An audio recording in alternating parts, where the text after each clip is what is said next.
영상 예배, 온라인 예배 오신 여러분 환영합니다. 시편 한 절을 읽고 찬양하겠습니다.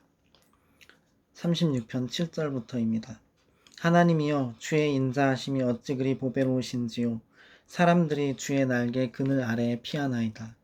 그들이 주의 집에 있는 살진 것으로 풍족할 것이라. 주께서 주의 복락의 강물을 마시게 하시리이다.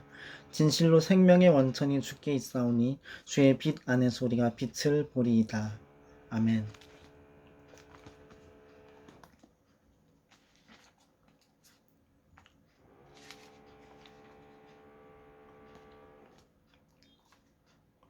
(208장) 새 찬송가 208장 부르겠습니다. 내 주의 나라와 주 계신 성전과 피 흘려 사신 교회를 늘 사랑합니다. 내 주의 교회는 천성과 같아서 눈동자같이 아끼사 늘 보호하시네. 이 교회 위하여 눈물과 기도로 내 생명 다하기까지 늘 봉사합니다. 성도의 교제와 교회의 위로와 구주와 맺은 언약을 늘 기뻐합니다. 하늘의 영광과 베푸시는 예가 진리와 함께 영원히 시온에 넘치네. 아멘.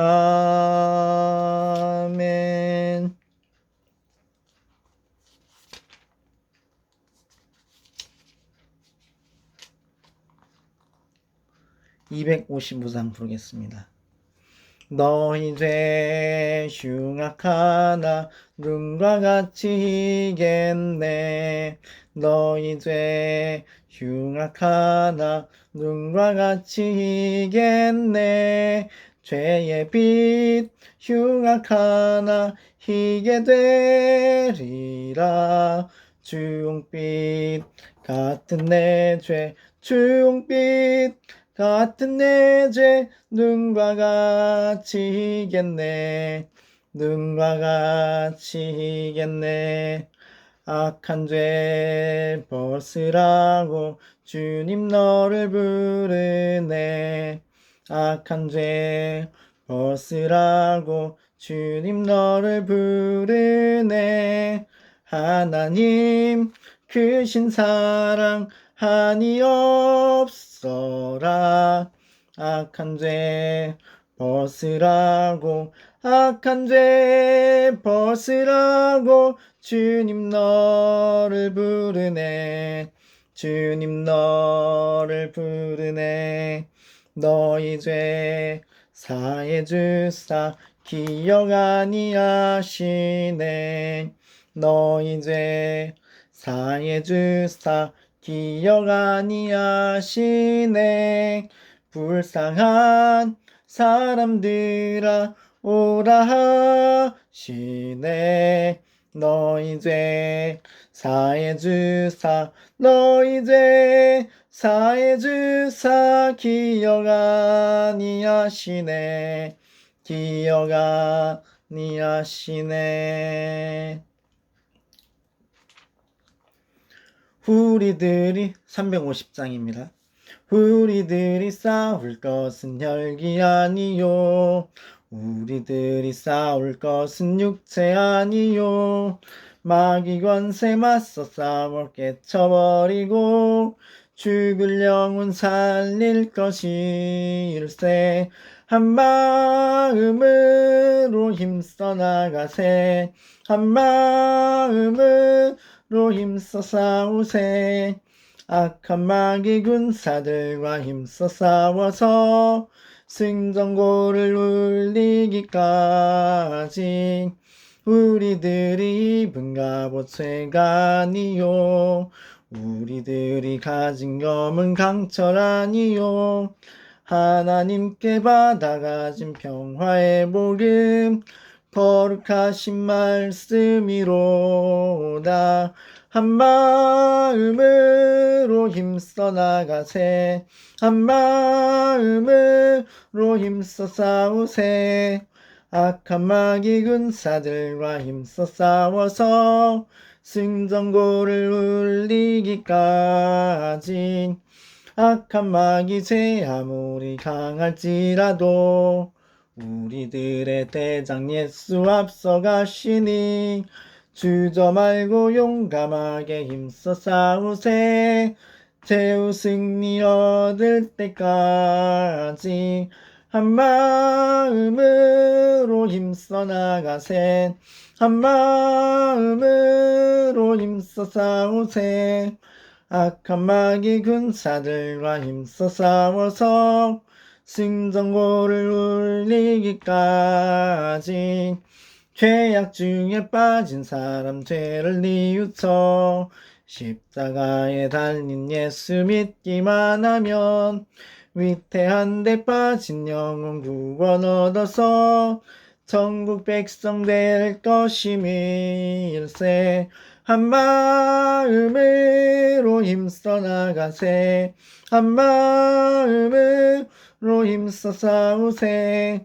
악한 마귀 군사들과 힘써 싸워서 승전고를 울리기까지.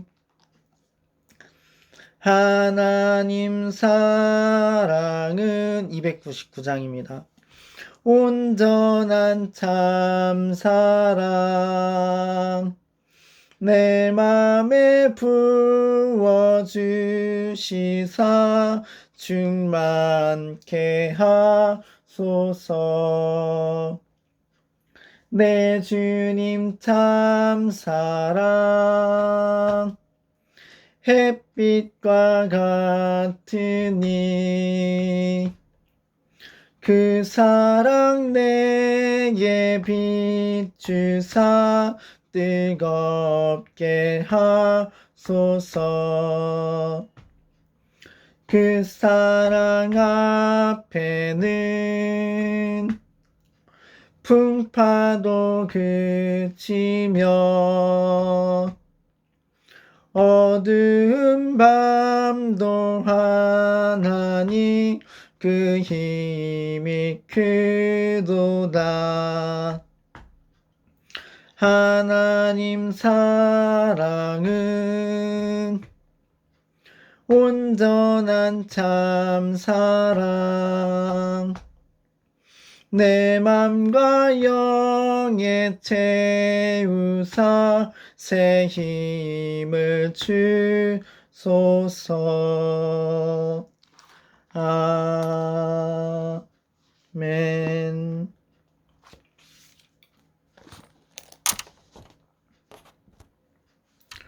오늘 함께 보실 하나님의 말씀은 사도행전 2장 36절로 42절인데요. 41절 42절만 읽겠습니다. 그 말을 받은 사람들은 세례를 받음에 이날에 신도의 수가 3,000이나 더하더라. 그들이 사도의 가르침을 받아 서로 교제하고 떡을 떼며 오로지 기도하기를 힘쓰니라. 아멘. 오늘 이 말씀은요, 예수님의 제자들이 예수님이 승천하시고 나서 약속하신 그 성령님을 받기 위해서 모여서 마가의 다락방에서 기도하다가 불의 혀와 같이 갈라지는 것이 그들 머리 위에 임하여 있다가 정말 성령이 말하게 하심을 따라 말하고, 그리고서 이제 베드로가 힘차게 설교를 하며 사람들이 3,000이나 회심하고 세례를 받는 그런 얘기들을 담고 있습니다. 그런데 이 베드로의 설교 내용이 굉장히 길어요. 길게 설명이 잘 되어 있는데 일부분만 제가 지금 본문으로 선택을 했죠. 38절을 보면 베드로가 이르되 너희가 회개하여 각각 예수 그리스도의 이름으로 세례를 받고 죄 사함을 받으라. 그리하면 성령의 선물을 받으리니 이렇게 얘기를 합니다. 회개하라. 이거는 죄와 불신에서 떠나라. 이렇게 얘기하는 겁니다. 그래서 그리스도에게 향하는 인격을 가져라. 이렇게 얘기하는 거죠.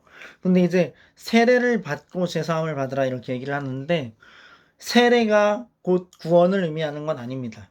그렇지만 예수님만을 믿으라라는 말씀에 대해서 예, 아멘 한다는 그 표시로 세례를 받겠다 하는 것은 어떠한 큰 의미가 있는 것이죠.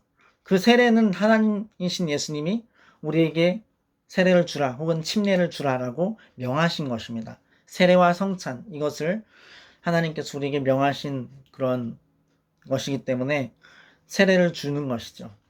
그래서 예수님을 믿음으로 죄사함을 받고 구원의 근거가 되지는 않지만 세례를 받는 것입니다.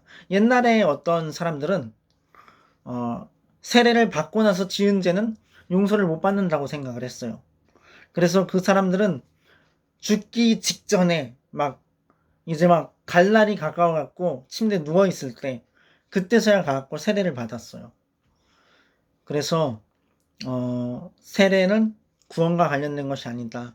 그러나 예수님만을 믿는 그 증표로서 그리고 예수께서 명하신 것이기 때문에 세례를 받는 것이다. 이렇게 말할 수 있습니다.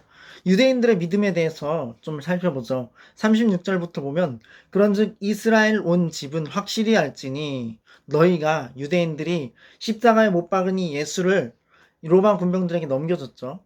이 예수를 너희가 하나님이 주와 그리스도가 되게 하셨느니라. 이렇게 얘기해요. 베드로가.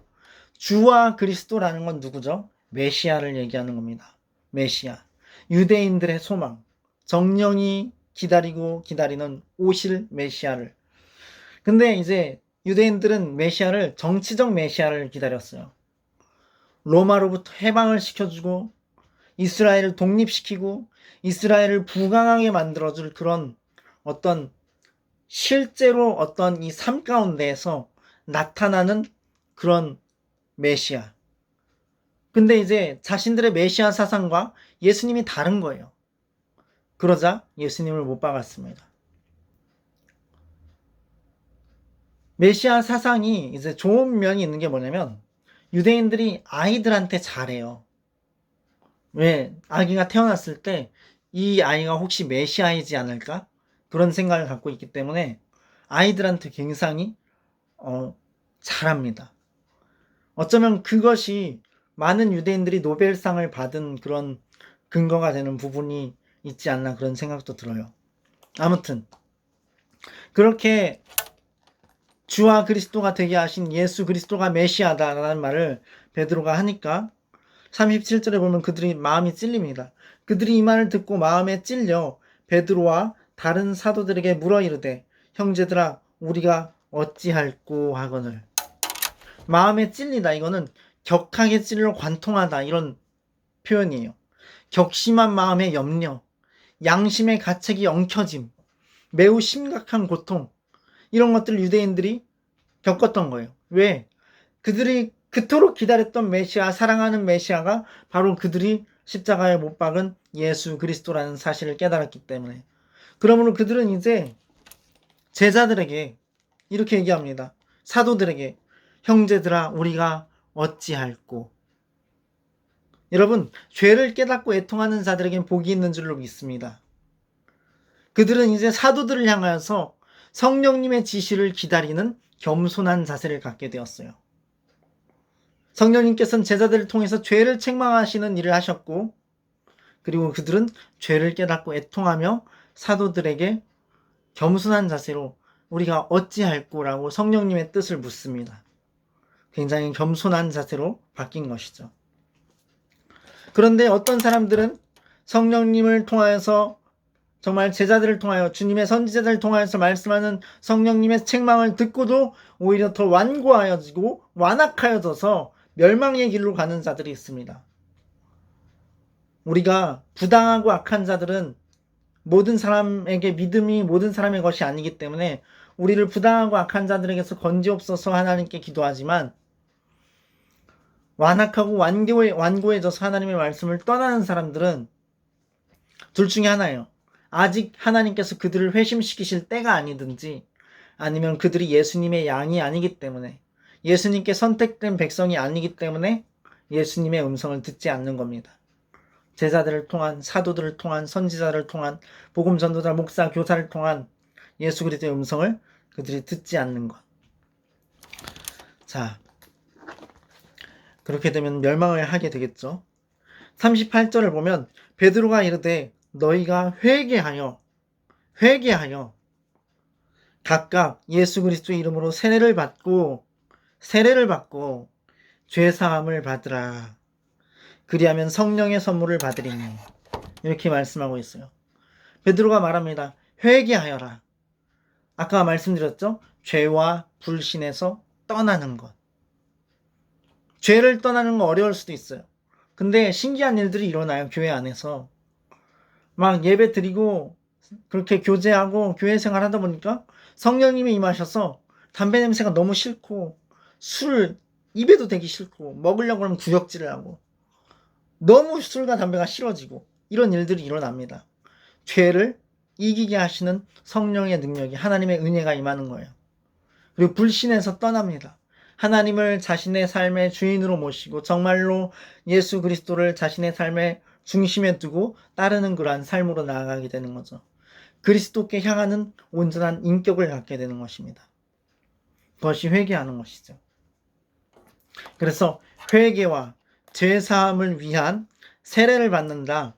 이 세례는 말 그대로 어떤 내가 크리스천으로서 예수님을 따르는 자로서 살겠습니다라는 공적인 선언이죠. 약속이고요. 선서이고요. 그래서 예수님을 영접했을 때 성령의 선물을 받습니다. 방언을 받기도 하고요. 아니면 아무 느낌, 아무 생각 없어도 하나님을 향한 굳건한 믿음과 기쁨이 넘치게 됩니다. 소망이 넘치게 되고요. 29절을 보겠습니다. 이 약속은 너희와 너희 자녀와 모든 먼데 사람 곧 주 우리 하나님이 얼마든지 부르시는 자들에게 하신 것이라 하고. 이건 무슨 뜻이에요? 유대인이나 이방인이나 전혀 차별 없이 구원에 참여한다. 이것이 성경의 가르침입니다. 자, 그리고 이제 40절을 보면 또 여러 말로 확증하여 권하여 이르되 너희가 이 패역한 세대에서 구원을 받으라 하니. 이렇게 말씀해요. 패역한 세대. 언제든지 세상은 악합니다. 하나님께 속한 자들은 소수예요. 좁은 문 좁은 길로 가라. 그 끝에 생명이 있다. 넓은 문은 넓은 길은 편안하고 그 끝에 멸망이 있다. 이렇게 예수님께서 말씀하셨어요. 그래서 패역한 이 세대를 책망하고 그 열매 없는 어두움의 일을 책망하고 참여하지 않고 세상과 함께 정죄당하지 않고 노아 시대처럼 노아의 방주에 들어가는 사람, 그러한 사람이 되라는 거죠.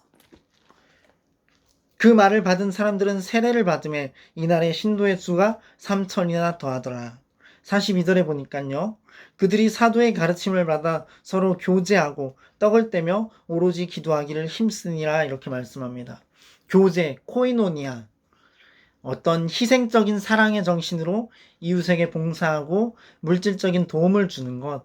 이것이 그들이 교제하며 떡을 떼며 떡을 뗀다는 건 함께 이제 애찬을 나누며 이런 것들을 말씀하는 겁니다. 오로지 기도하기에 힘쓰니라. 힘쓴다라는 것은 전심전력한다. 지속적으로 한다라는 뜻이에요. 오늘날 우리들의 교회들이 이렇게 하고 있습니까? 많은 교회들이 전심전력하여 지속적으로 기도하지 않습니다. 이거는 굉장히 심각한 거예요. 이러한 전심전력의 지속적인 기도의 모습이 지속되고 계속되어야 정상적인 교회의 모습인 것입니다. 자, 43절을 보면 사람마다 두려워하는데 사도들로 말미암아 기사와 표적이 많이 나타나니 이렇게 얘기를 해요. 이건 두려워한다. 이거는 이제 사람들이 공포심이 아니라 존경심, 경외심을 가졌다 그런 뜻입니다. 하나님의 현현이신 예수 그리스도께서 십자가에 달려 죽으시고 부활하심으로 가신 이후에 보내신 그 성령, 하나님이신 예수님이 보내신 성령, 하나님 아버지께서 보내신 성령, 그 성령님의 역사로 나타나는 일들, 하나님께서 하시는 일이죠.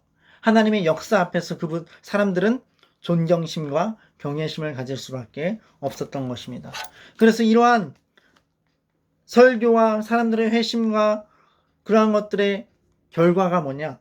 43절부터 47절이에요. 제가 읽어볼게요. 사람마다 두려워하는데 사도들로 말미암아 기사와 표적이 많이 나타나니 믿는 사람이 다 함께 있어 모든 물건을 서로 통용하고 또 재산과 소유를 팔아 각 사람의 필요를 따라 나눠주며 날마다 마음을 같이하여 성전에 모이기를 힘쓰고 집에서 떡을 떼며 기쁨과 순전한 마음으로 음식을 먹고 하나님을 찬미하며 또 온 백성에게 칭송을 받으니 주께서 구원받는 사람을 날마다 더하게 하시니라. 아멘. 이렇게 말씀하고 있죠. 교파마다 차이가 있습니다. 여기서 보면 사람들이 이제 마음을 같이하여 여기 이전에 사도들로 말미암아 기사와 표적이 많이 나타난다. 침례교나 순복음 같은 경우는 은사, 표적, 기적 이런 것들을 굉장히 강조하고 또 그런 능력들이 나타나요. 그래서 그러한 능력으로 치유받고 은혜 입고 믿는 경우가 많습니다. 하나님의 구원의 역사가 일어나는 거죠. 예수님께서도 복음서에 어떤 구절에 보면 예수님께서 너희는 표적을 보지 않으면 도무지 믿지 아니하리라 그렇게 말씀하셨어요. 그리고 아들을 고쳐주십니다. 그러자 아들이 고침받은 그 시간이 예수님이 말씀하신 시간인 줄을 알고 그와 그 온 집안이 예수를 믿었더라 그래요. 표적과 기적이 필요한 사람들이 있습니다. 구원받기 위해서. 침례교나 순복음은 그런 부분들을 감당하고 있는 것이죠. 그런데 이제 장로교 같은 경우는 매일 교회에 모여서 부흥회 하는 게 그게 정상적인 교회라고 할 수 있겠는가? 이렇게 얘기할 수 있다는 거죠. 그래서 일하러 갑니다. 일하러. 주부는 집안일을 하고 남자들은 일터에 나가고 그래서 장로교인들은 그런 부분들의 차이가 있는 것 같아요.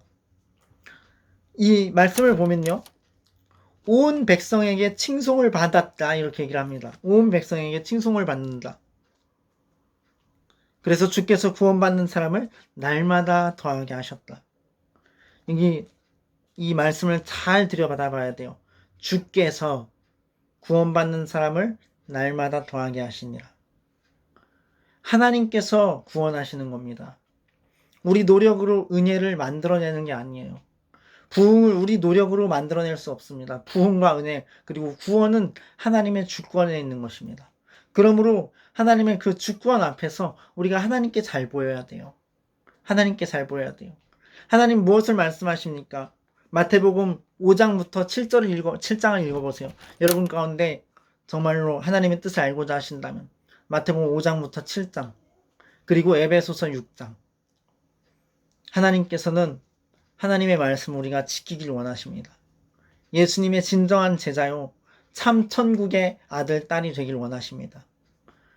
그래서 오늘은 사도행전 2장 36절로 42절 그리고 그 결과인 2장 43절 47절을 이렇게 다 봤습니다. 여러분에게 하나님의 평강과 그리고 은사들 또 은혜들 그리고 넘치는 축복이 함께 계시기를 진정으로 바랍니다. 예수님 안에서 축복합니다. 새 찬송가 167장 찬양하겠습니다.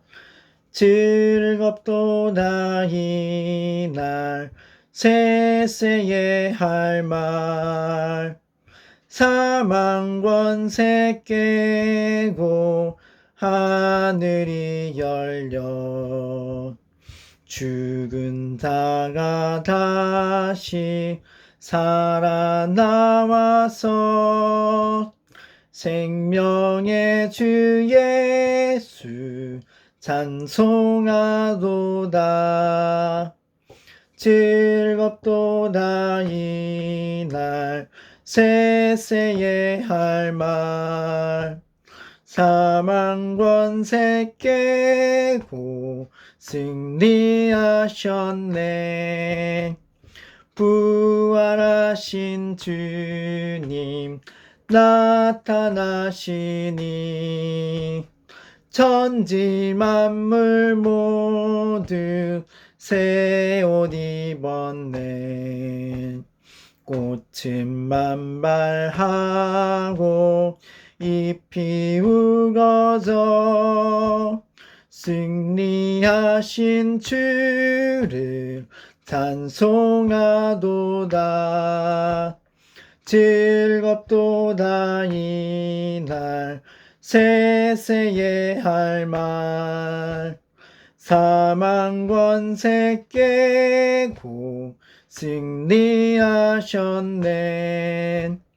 생명의 주 예수 죽음 이기고 무덤 문을 열고 살아나셨네. 주의 말씀대로 이루어져서 사흘 만에 다시 살아나셨네. 즐겁도다 이날 세세의 할 말.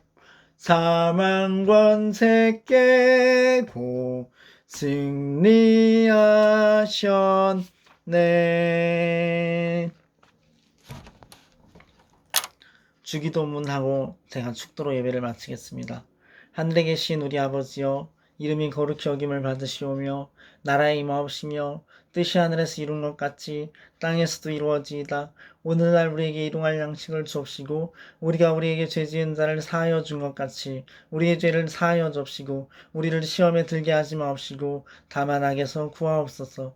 대개 나라와 권세와 영광이 아버지께 영원히 있사옵나이다. 아멘. 지금은 우리 주 예수 그리스도의 크신 은혜와 하나님 우리 아버지의 영원무궁한 사랑하심과 성령님의 인도 교통 충만 내주 역사하심이 영상예배 온라인 예배에 참여한 모든 사람들과 그 가정 위에 이제로부터 영원무궁토록 함께 계실지어다. 아멘. 하나님께 영광을 올려드립니다. 하나님께 찬양합니다.